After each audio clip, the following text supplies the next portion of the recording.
Pais Admiráveis Educam pelo Exemplo, um livro de Crispoli, capítulo 3, parte B. Existem muitos tipos de atitudes que os pais podem tomar e que vão influenciar negativamente o filho. No caso da formação de crianças pacíficas e pacificadoras, o maior inimigo dessa virtude é a violência. E quando falamos de violência doméstica, temos de entender que esse é um conceito que vai muito além de espancamentos ou abusos. O álcool, por exemplo, é um tipo de violência, as drogas são outro, o desrespeito também, a ausência e por aí vai. Nos dias atuais, a agressividade está muito disseminada e bem ao alcance da criança. Se não for em casa, será no desenho animado, nos comerciais, nas novelas, nos filmes, em muitas fontes diferentes. Percebo isso com os meus netos. Certa vez saímos para passear. Eu, minha filha e os 3 netos, Giovana, Pedro e a Rafaela, em uma praça. Um bêbado que ali estava brincou com as crianças e disse para Rafaela, que é loira e tem olhos azuis: Ei, você, loirinha bonitinha. Todos ficamos tensos, mas o tal senhor foi embora. Meu neto Pedro se rebelou com aquilo e vociferou: se ele tivesse dado mais um passo, eu tascava uma patada na cara dele, quebrava os dentes, jogava no chão e pulava em cima. Entendo que ele quis defender a prima, mas a sua reação foi de uma violência impressionante. E eu pensei, nossa, o que é isso? Certamente influência do meio. O caminho da reconciliação.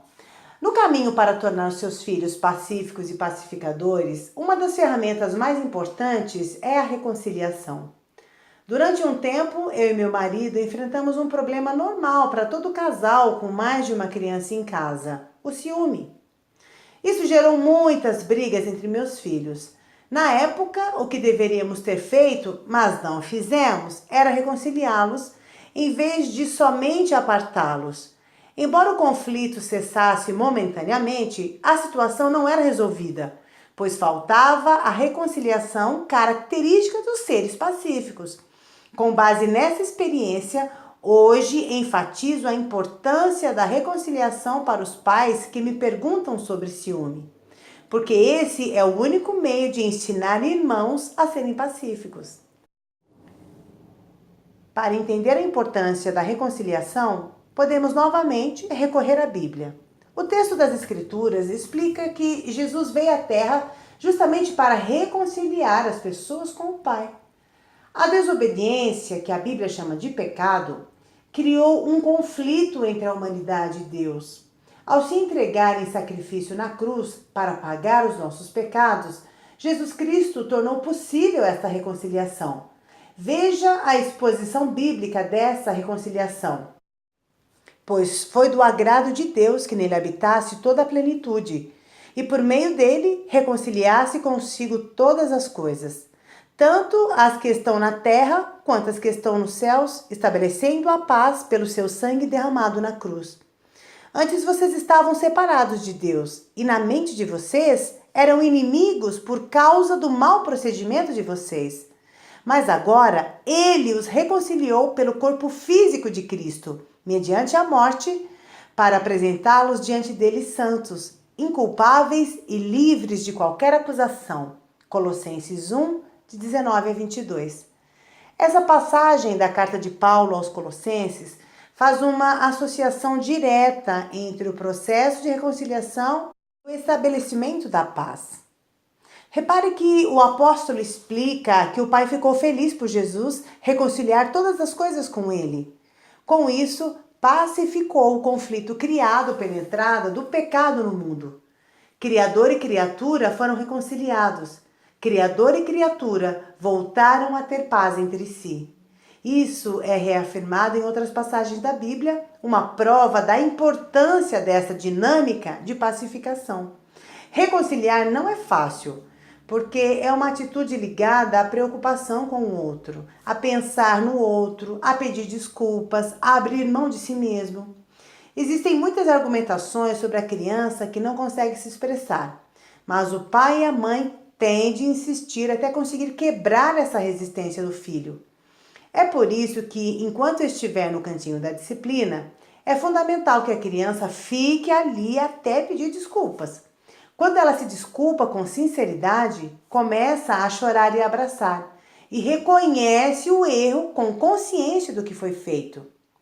Uma mãe me disse certa vez que deixou seu filho durante 1 ano sem poder usar seus brinquedos eletrônicos por causa de brigas.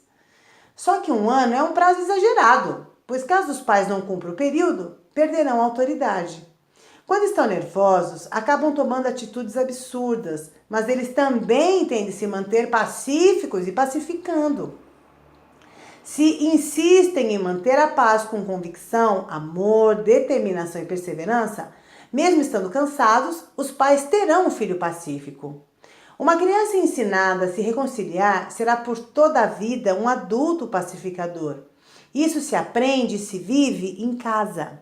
É um traço de caráter, uma forma de agir que vai caracterizar a personalidade do indivíduo e acompanhá-lo pelo resto da vida. Reconciliar para alcançar a paz não é algo que se faz como em um passe de mágica.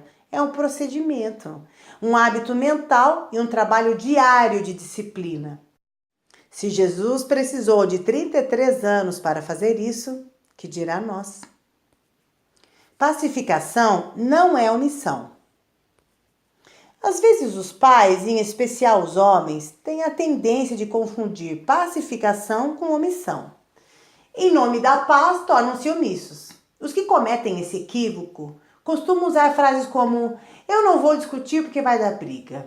É melhor ficar empurrando. Vamos fingir que nada aconteceu. Isso é errado.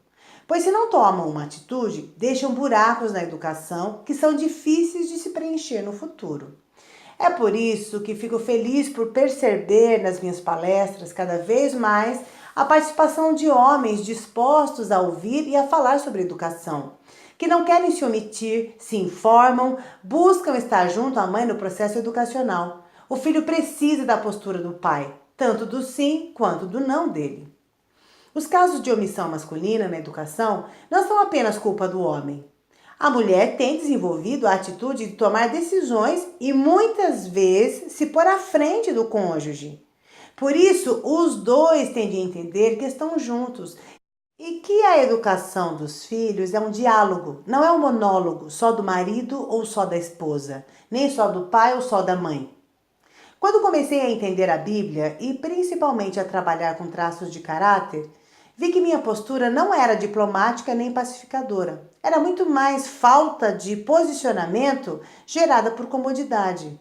É frequente os pais tomarem essa mesma postura. Porque, se você se acomoda, pode parecer que está sendo pacificador. Entendi, então, que minha atitude não era pacificadora, nem diplomática, como eu dizia. Na verdade, eu havia deixado de defender aquilo em que acreditava. Comecei a mudar na medida em que comecei a crescer no conhecimento, com convicções que eu sabia que podiam me apoiar. Passei a me sentir mais segura e me posicionar.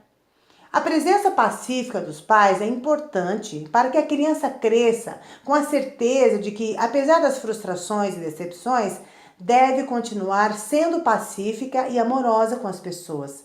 Na medida em que vive isso em casa, que pratica a paz a partir do exemplo do pai, da mãe, dos avós, dos responsáveis e do relacionamento com os irmãos e familiares, tende a levar o aprendizado por toda a vida.